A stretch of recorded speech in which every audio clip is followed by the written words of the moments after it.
Hi everybody, my name is Yasmine and I am a senior at North Dallas High School. And around this time last year, my family experienced like a lot of hardships where like our next meal was like a big mystery and a place to sleep wasn't always I'm just gonna go home and get in the bed. So around September-ish, my mom and my stepdad, they split up and it left my mom to be a single mom. She was a single mom of 5, and then we really struggled. And then to add on to that, she lost her job. So now she's a single mom with no job, what led to her being a single mom with no car, then no apartment. And at the time, all of this happening like consecutively, it really did like break me down a lot. Like I was really just like depressed, like, oh, maybe like success wasn't meant for me. And around the same time, I was like going to school, but I was not going to school like as I should for like, I want to say a month and a half. I was like on and off going to school. I had a lot of absences. My GPA dropped, my grades dropped, and I was really like overwhelmed at the time. But around the same time, I was spending a lot of time in Miss Cotton's room and a lot of time in Miss Cleaver's office. But one day when I was in Miss Cotton's room, Ignite MindShift was in there, and then she told me that I can just sit in with the seniors and just like listen to the meeting and stuff. And in the meeting, we did go over those mindsets, and 3 of them, well, my favorite 3, they really stuck out to me, and they stuck the most because at the time, I felt like those were the ones that I needed.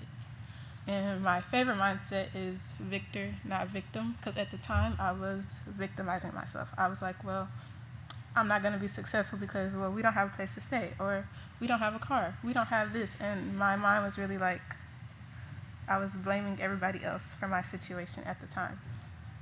And after the meeting and things, I just decided to turn around and make my own luck. So instead of thinking, well, I can't because ... I just sort of switched my mindset to how can I while going through ...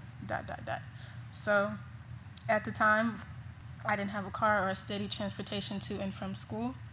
But that day when I got home, I just looked up bus routes. I just thought, okay, I'm going to get on the bus. I had never been in public transport, and it was really, I was really nervous, and I was really scared like every day. But then I did figure out that it costs money to get on the bus every day. So I was like, well, that's the biggest problem. We don't have money. And instead of giving up right there, I just decided I'm going to go to Miss Cleaver because Miss Cleaver, she was always a big help. So I went to her and I said, Miss Cleaver, I really want to like start back coming to school, and I want to like salvage my education right now. So she really helped me out. So every week she would give me bus passes to get to and from school.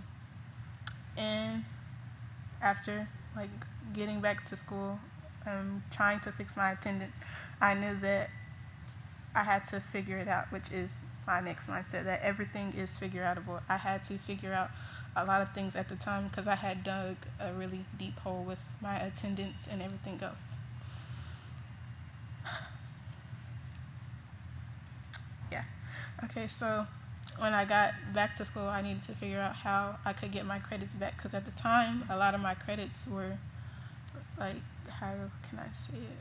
I forgot the word, but I didn't get a lot of my credits because my attendance was really bad, and I needed to be there 90% of the time. So I had to do 30 plus hours of attendance for credit. I was there every day and every Saturday relentlessly for like 3 to 4-ish weeks to try and salvage my credits and get those classes and everything back and get my grade back up. Because at the time, I let my GPA drop from a 3.69 to like a 4 point something, and I don't know the specific number, but it was lower than usual, and it was discouraging at first, but I did know that I had to take responsibility for this, which is my third mindset, is to take full responsibility.